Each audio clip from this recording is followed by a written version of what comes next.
Hey guys, Ryan here. Many of you probably have no clue who I am. That's okay. You might know who I am. You may not. I don't know. My friend is Zane's.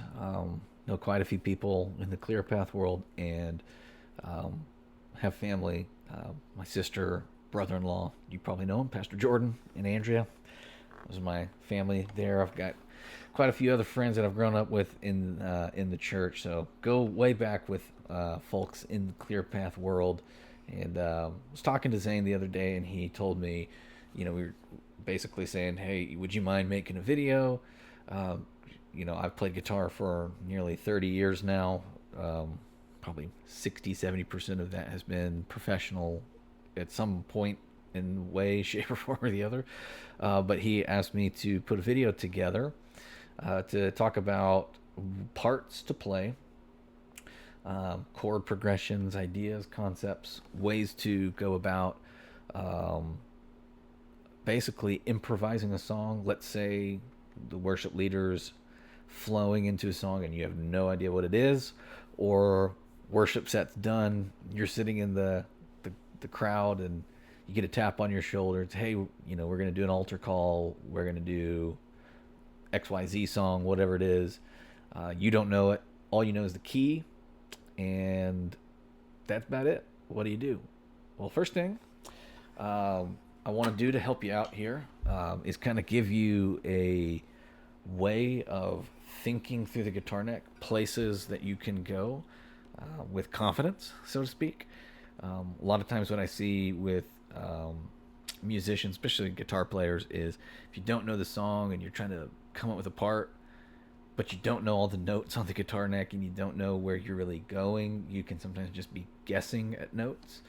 Um, and we don't want to be guessing at notes. We want to basically pick notes confidently because we know where they're at. There's only 7 of them, so we need to learn where they're at, and hopefully this little trick that I'm going to give you here in a minute will help you do that. And then I'm going to show you some things it's not going to be comprehensive of everything that I might do in any given service or set list. But there's just some routine things that I do when I just need to kind of help give things a little boost, carry them along, get them going, and go from there. So, first things first, what I'm going to talk to you about is, and you may know this system, you may not know this system. It's okay if you don't. And if you do, you can just skip ahead. But basically, this system of chord thinking will allow you to, one, use chords to see all the notes on the neck, so that way you can play through the chords of the song as opposed to just guessing, like, well, I know my major scale, so I might as well just pick some major scale notes, right? Well, just because you pick a major scale note, yes, sure, it would work over a major scale chord progression, but um, there are specific notes that make up specific chords, and you want to attack those notes and enhance those notes so that way you're flowing with the band and you're helping the music kind of carry along. And this is a good way to do that. So the system I'm talking about here is called the caged system. That's CAGED, caged. Basically, what this does is it takes the chord shapes of C, A, G, E, and D, like your root basic shapes. And let's say you're in the key of C. We'll do C so it's easy. Um, you're in C, so you take your C shape. You got C.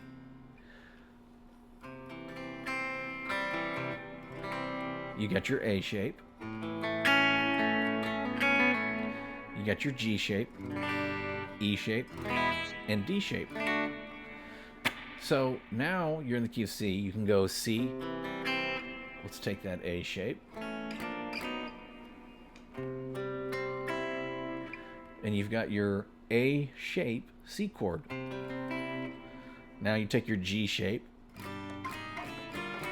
move it up to your G root, and now you have your G shape C chord in the key of C. Important note here on the G chord, you're not probably going to grip it with all 6 notes on the fretboard.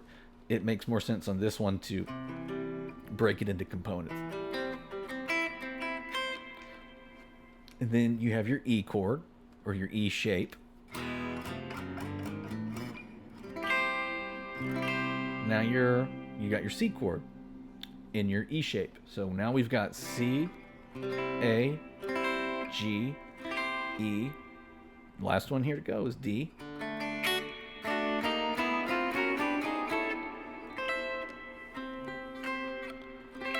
It may not make more sense to like grip it in this way. Really, you're playing parts of it, right?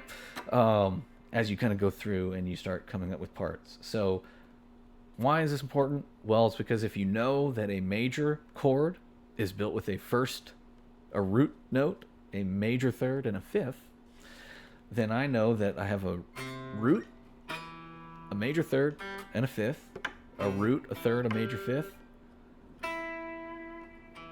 a major third, and I can begin to target those your basic I just know them as your sweet notes. We've got some friends of mine, sugar notes. They're the chord notes, the chord tones, and that's what you want to play. So that way, if you're playing an F, you don't want to be up here going, I mean, it sounds okay, but you want to play an F note.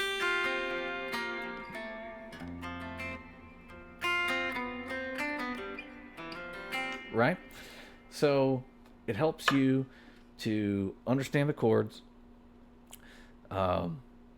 understand how to break down components of the chords, and then play through. As you're in a band, you can begin to pick apart the chords for their chord tones, and you have kind of a structure of going, well, I've got my C, my A, G, E, and D. So as long as I know caged, I know that I'm not just kind of guessing and mystified by all the, there's 12 frets in here, 6 strings. Was that 90, 96 different options? Whatever that 72. That's why I play guitar.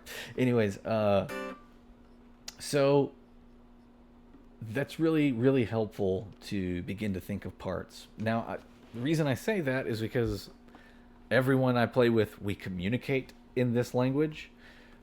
When we're talking about parts, if I need like, hey, play the third, the fifth, the seventh, and the one, and then I'll play the blah blah blah part or whatever.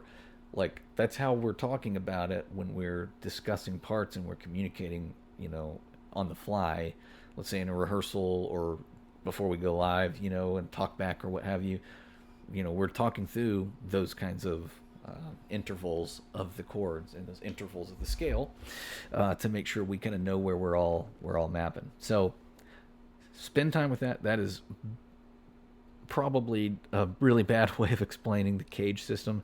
Go to YouTube. There are endless options of videos that people have gone way in depth and can really help you kind of understand what that is, so that way you are prepared and you can navigate the neck with confidence, and you can make better decisions in your playing and what you're throwing out there as you improvise. Because improvisation is not just spontaneity and something out there coming through here and it's magical and it's a miracle and all this stuff. It's like, sure, that can happen, I believe that, but 9 times out of 10, your successful improv is going to be based off of your successful preparation. So if you practice that and figure it out, you basically, all you need is to know the major scale, know how chords are built, and what will also really help you is kind of go through the modes, which that might scare you, but it's really just, let's say it's just going through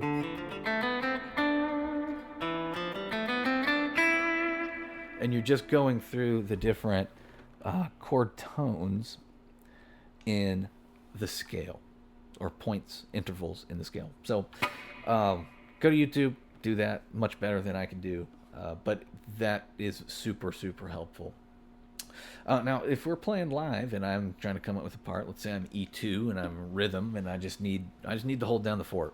I need to realistically, the guitar is a rhythm section instrument. It used to be just rhythm in a big band setting back in the 20s, 30s, 40s, what have you. That's what it was made to be. So this isn't shreddy McShred time. You need to have like solid rhythm chops to just vibe with bass and drums and the overall vibe and mood of the song. One thing that I do that I will always lean on is super helpful. You probably already do this yourself, but let's say you don't know at all. Again, you only know the key. And you're in a verse. 100%, I'm going to palm mute, and I'm going to do it kind of like I'm not just going to go. I'm going to like.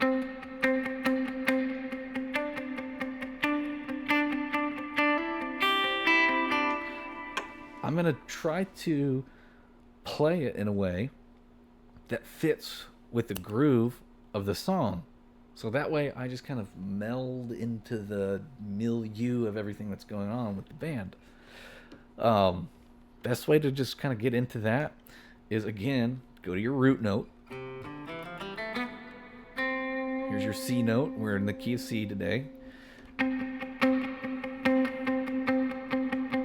And sometimes what I'll do, I'm going to throw some delay on here.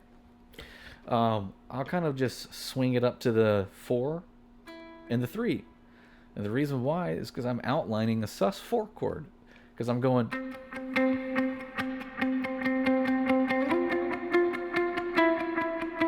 Well, that's the 3 of the 1. Well, look where I'm at. Now I'm in the E shape, and I can go.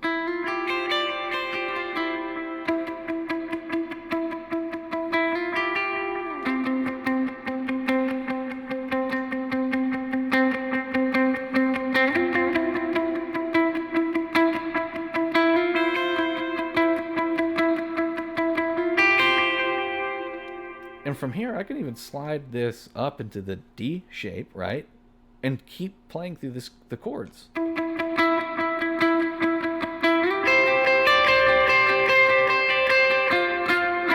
Right? There's your C shape. I'm so out of tune, but there's your 4 chord. I'll tune out real quick.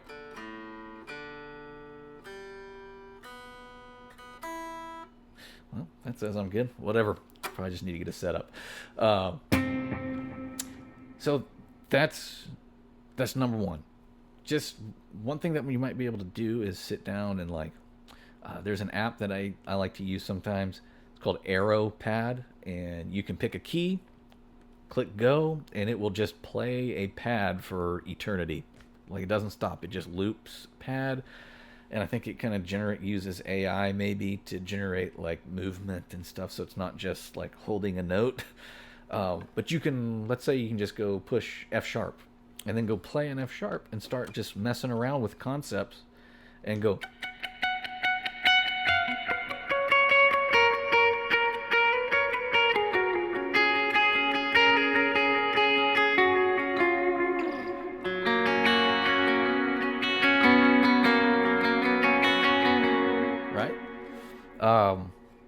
You kind of get the idea there, and that way you can begin to be comfortable with things on the neck. Where are the notes? You can then groove and feel like you're playing with beat and get used to that. That is a very useful way to add a little bit of movement to a song. Gonna give it a little juice, send it somewhere, and also be melodic in your rhythm playing, because really good lead players are just great rhythm players because they're ripping solos in time with the rhythm of the song and in the groove. So the next thing here that I will do is I'm speaking in caged language here, as I hang out in this D shape land, right? So let's say it's kind of a chill song or whatever. You need a little bit but you got to give it a little gas. What I'll do is I'll play this little sus2 shape, right? So again, that's your D. There's your D chord. There's your sus chord.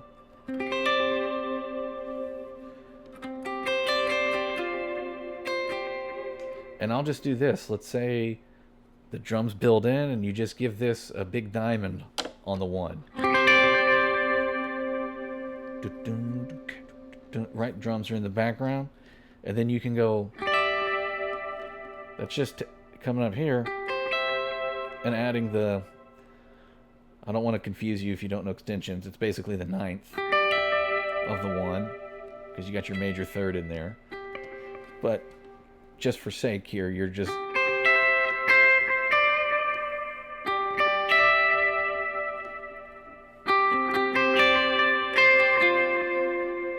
and the reason I love this, the D position here, is because it so easily connects you to the E position, where you get like this nice turning the delay off. So right.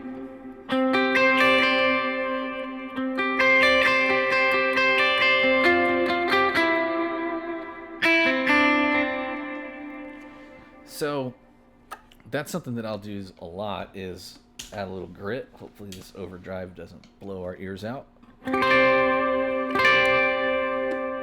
barely did anything. Cool. Turn it off.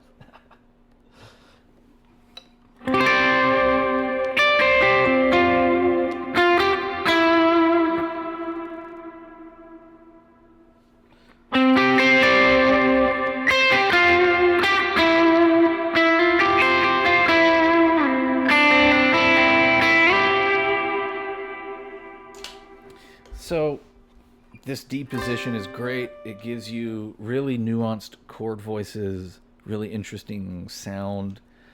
You've 100% heard that on a worship record somewhere. That D shape.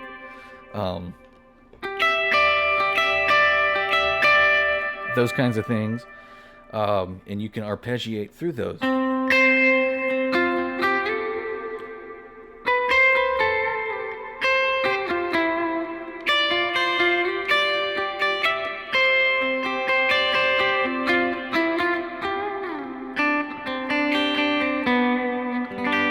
That's the E shape of the fifth chord. And now we're just going home.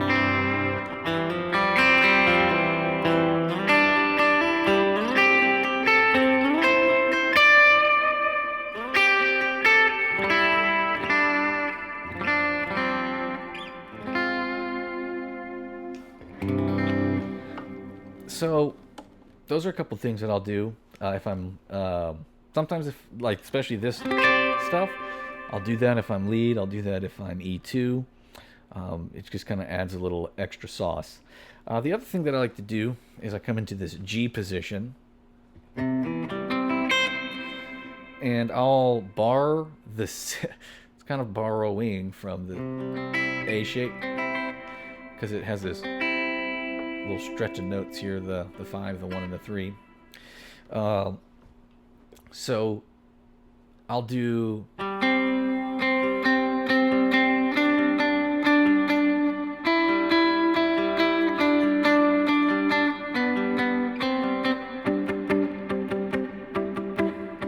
really any iteration of those notes, because there's your 1, 2, 3. Super easy. I'm just playing.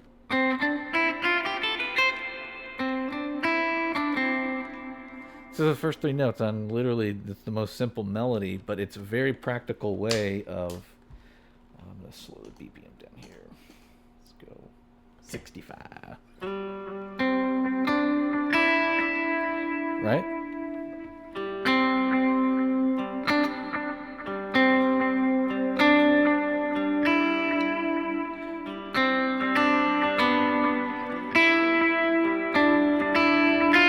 There's your 4. You could also think of that as your 2. But that's a really, really useful way to be in the G position, G shape area. This is actually where I hang out a lot when I need to come up with like more of a lead line.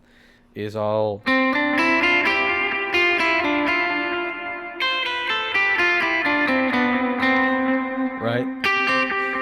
Old Delirious songs use.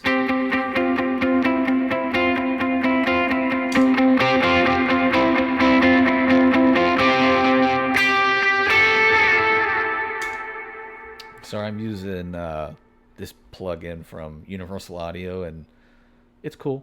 It clips a little bit, but it's cool.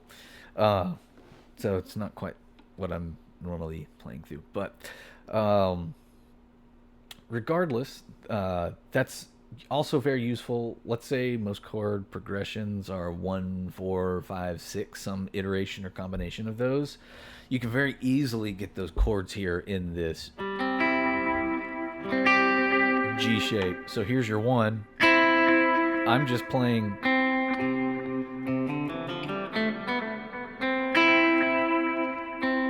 There's your 4. There's your 5. It's kind of 5 over 1, if you want to think of it that way.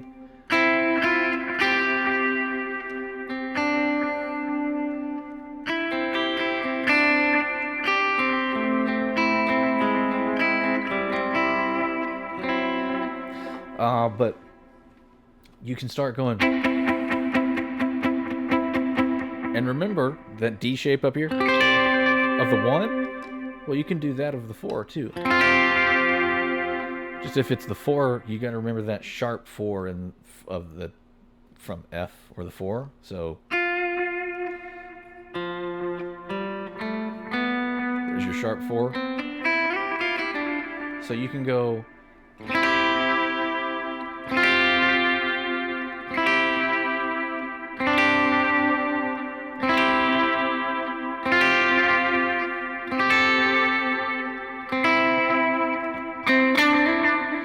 Right? So that's a really useful position. It also gives you access to a lot of the 6th notes kind of things.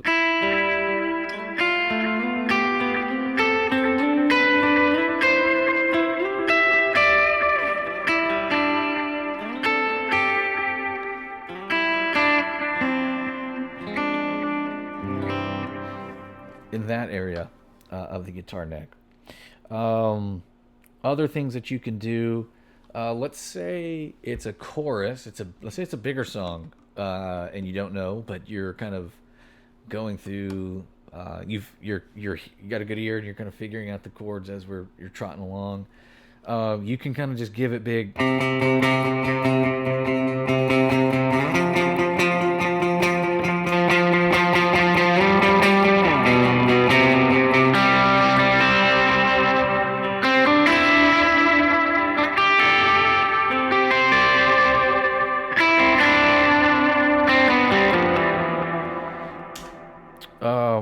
I don't like the way that sounds, but whatever. Let's give it a little bit of love here. There we go, that'll work. And if it doesn't work, I don't care anymore. I don't have enough time to sit here and figure it out. Just jumping between overdrives. So yeah, those are a couple ideas for your lead playing. The other thing to do is, let's say that same concept of like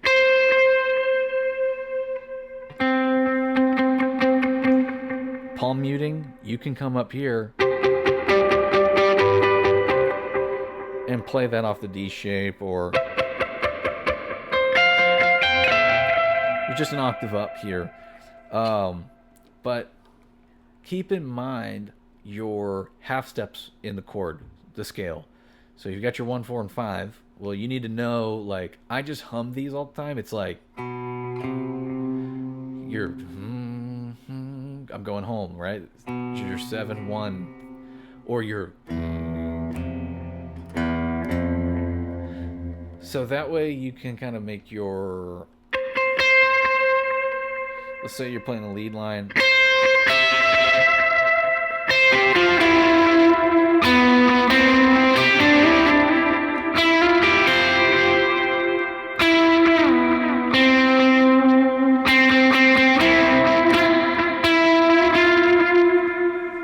Play with those little half step places on the neck, and that'll kind of give you what it does to the ears. It makes it go wait, that's not home, but it's real close. And so then you get that kind of tension and release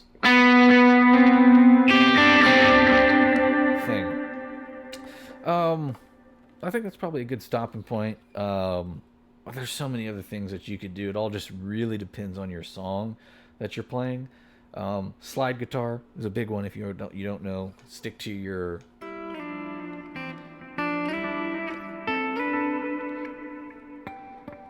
and go to your thirds and fourths. Those are really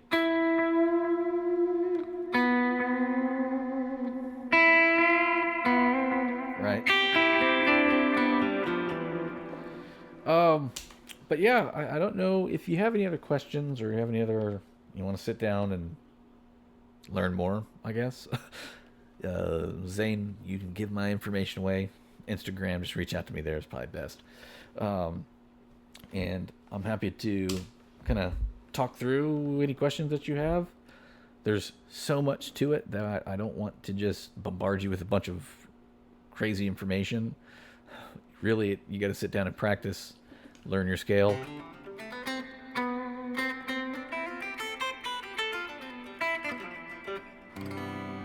And practice. Don't just, well, I'm not just ripping through scales. Know where you're going, know what notes you're playing. And then it's really up to you to just kind of play as creatively as you want, come up with parts that you think are cool. If they don't work, who cares? Play the next one. You already played it, you can't take it back. So just play with confidence, have fun, but be prepared. Do a little practice with the cage system, so that way you know where your notes are. Steal any of those ideas. You probably may already be using a lot of those ideas that I've mentioned today, but those are some big ones that will give you a lot of mileage. These kinds. Just sit down and just pick notes out of the scale and put them together. What about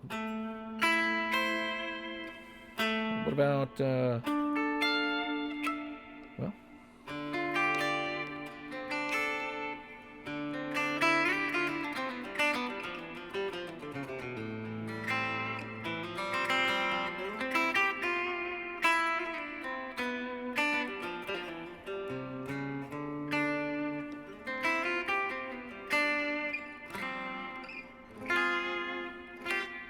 just mess around, have fun, and then play with confidence. That's all I can say. All right, y'all. Later.